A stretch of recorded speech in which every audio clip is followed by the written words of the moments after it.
The drama surrounding Terence "Bud" Crawford's victory over Canelo Alvarez has exploded into one of the most heated debates in modern boxing history. Commentators, trainers, analysts, and fans are all wrestling with the same staggering reality. Crawford didn't just win, he dominated. He climbed through divisions in a way few fighters have dared, let alone succeeded, and in doing so, he forced the boxing world to question everything we thought we knew about greatness, legacy, and the very definition of the GOAT. For many observers, Crawford's accomplishment represents something Mayweather himself never attempted. Robert Garcia didn't mince words. He argued that Crawford had, in a single night, achieved more than Mayweather ever had. Not because Floyd wasn't great, but because Floyd never risked moving up 2 full divisions to face a prime Canelo. Garcia emphasized how Bud convincingly took 9 or 10 rounds, leaving no doubt, no excuses, and no sense that the fight was close. To him, that hunger, stepping into the fire against a bigger man and still emerging untouchable, is what separates Crawford. Where Mayweather was content to control eras at his own weight, Crawford has shown a willingness to leap into danger, defy the odds, and rewrite the history books in bold ink. The hunger question has become central to this conversation. Analysts noted that Canelo, though still dangerous, no longer fought with the same urgency. He has accomplished so much, earned millions, and carved his place in history. But against Crawford, he looked flat-footed, plodding, throwing single punches instead of combinations. Meanwhile, Bud looked like the fighter with something to prove, chasing immortality rather than money. He wanted to become not just undisputed once, but 3 times across 3 divisions. That hunger translated into a performance so sharp it shocked even those who picked him to win. Yet the debate doesn't end with accomplishments. Some still believe that in a prime-for-prime showdown at welterweight, Floyd Mayweather's precision and timing would neutralize Crawford.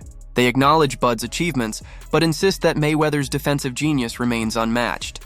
Even Pacquiao's name enters the debate, with some suggesting his relentless speed and volume would test Crawford in ways Canelo never could.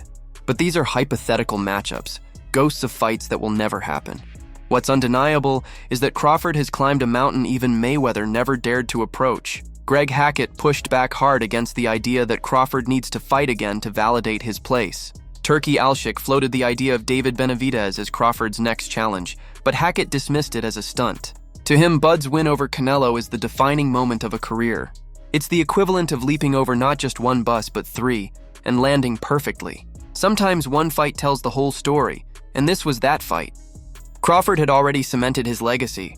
Anything beyond this is spectacle, not necessity. Showbiz the Adult took it further, describing Crawford's accomplishment as one of the most remarkable single-fight achievements in modern boxing. He marveled at how everything seemed destined: Bud's climb through divisions, his preparation, and his flawless execution against Canelo. For Showbiz, this was the fight of fights, a performance so complete that it closed the book on Crawford's greatness. He doesn't need to fight Benavidez. He doesn't need to chase anyone. He has already shown more than enough. The scale of what Crawford did becomes clearer when comparing his path to Canelo's. At 26, Crawford was still at lightweight. Canelo at the same age was already filling out as a middleweight, incapable of ever making 154 again. Yet at 36, Crawford leapt from welterweight straight to super middleweight and beat one of the greatest fighters of all time, becoming 3-time undisputed in 3 separate divisions. That single line, 3-time undisputed, already puts him in a category by himself, and he didn't squeak by. He dominated. This win also cast new light on his earlier victories. Fans began to re-examine the Errol Spence fight, where Crawford annihilated a man once seen as his equal. Spence, like Canelo, looked bewildered, beaten before he could even mount an answer. It also reignited conversations about how Crawford was avoided for years.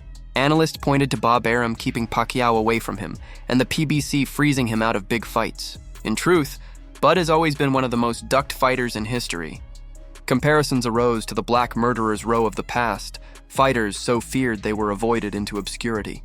But Crawford broke through, refusing to be erased.